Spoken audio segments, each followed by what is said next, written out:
Not everything is a social construct. Some things actually do exist.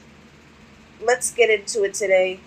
Welcome back to the Six Quantum Bridge podcast. This is your host, analyst, and researcher, Bernadette. Let's get into it, shall we?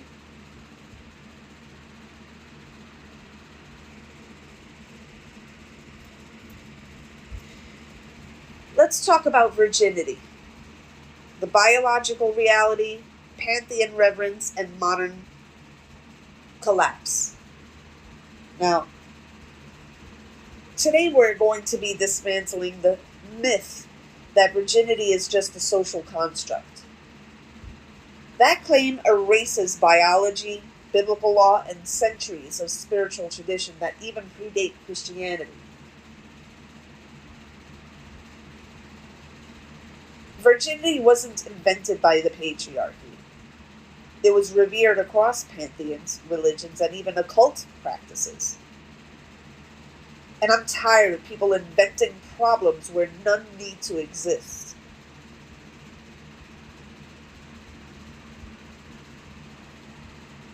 Here's the biological reality.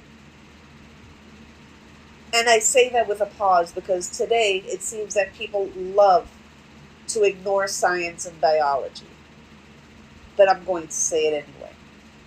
Virginity is not fake. For women, the hymen is a physical membrane that can tear or stretch during first penetrative intercourse.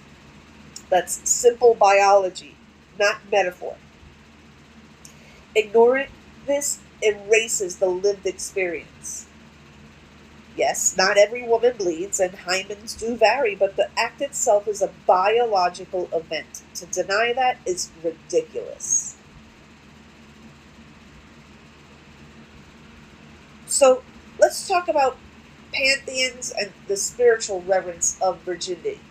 When you think of virginity, the first thing that people are going to probably go to is, oh, this is biblical, this is the Bible trying to control me, and this goes way before the Bible.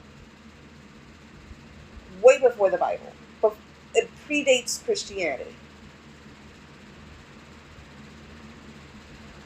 And even in non-religious, occultic sectors,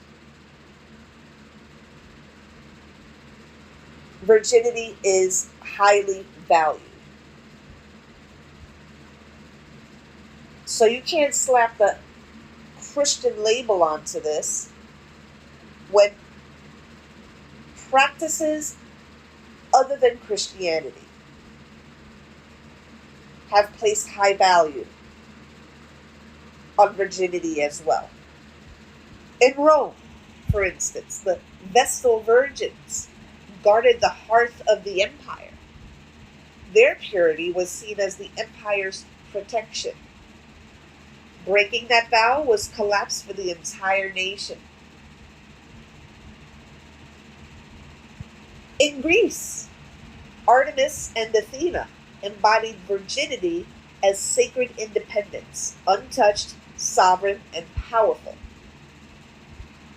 In Christianity, virginity was covenantal, tied to lineage and holiness. Mary's virginity became a cornerstone of that theology. Even in occult traditions, virginity was considered spiritually potent.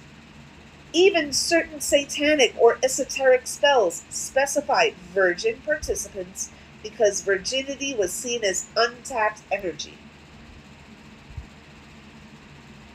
This wasn't about morality. It was about perceived spiritual force.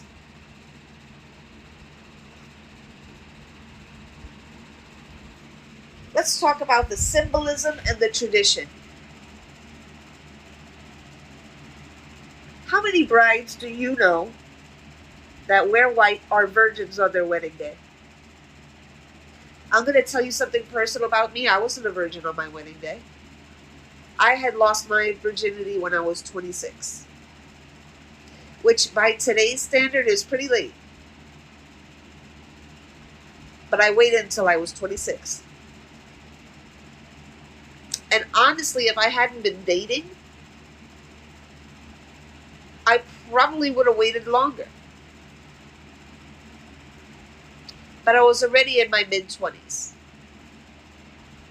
And I was on the dating scene, and it happened.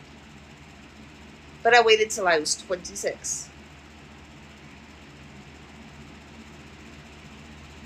When I got married to my now ex-husband, I had a white wedding dress. Because even though I wasn't a virgin, neither was he. It's the symbolism of the white dress, purity, that I'm just there for him.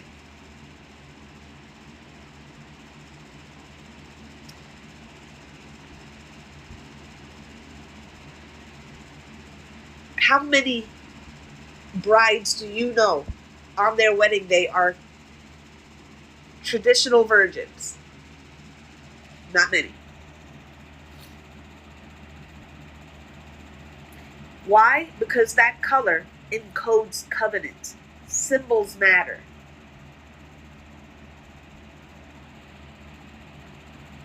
Now, let's talk about the hypocrisy here, about the double standard.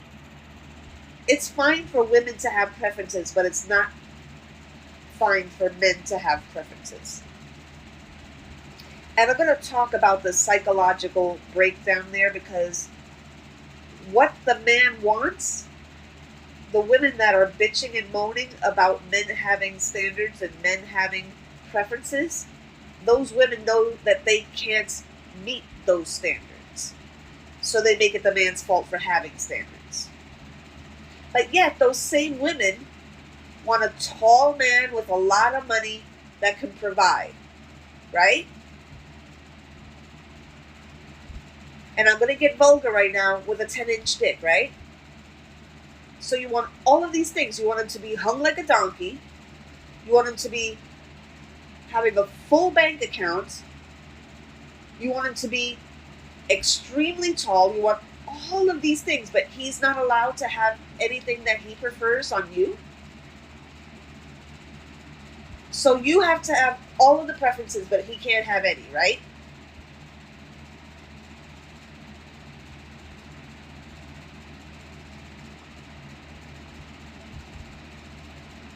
Let's talk more about this hypocrisy. When men prefer virginity, it's dismissed as a social construct. How convenient. So when a man wants something, it's a social construct. And you call it that because you can't meet those terms. You can't meet them. So you make it the man's fault.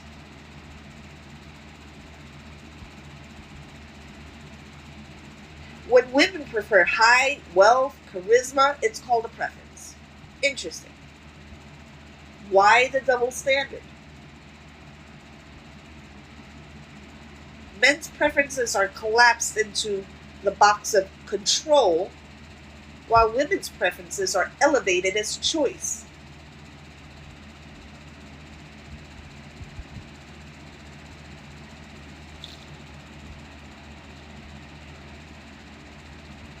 We see the modern consequences of this online.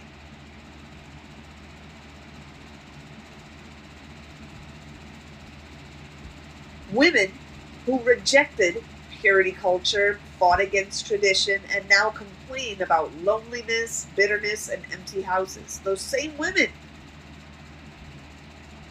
crying online that they can't find a man.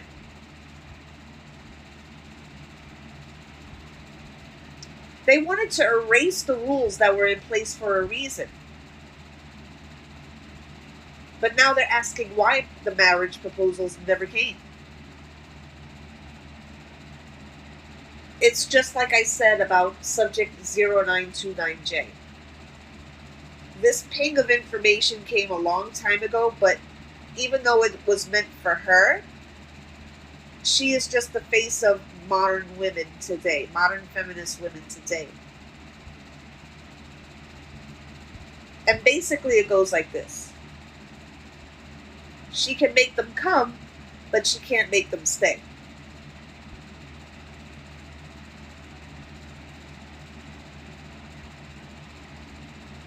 In short, ladies and gentlemen, virginity is biological. Virginity is covenantal. Virginity is symbolic. And across pantheons, religions, and even occult traditions, virginity is and was revered as sacred power. What's fake is the way modern discourse tries to erase it, collapsing the truth into hashtags.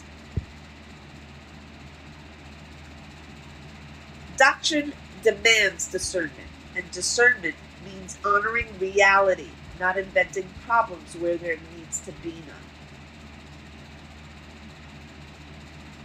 Thank you so much for listening and giving me your time. Take care of yourselves. Until next time. Follow for more.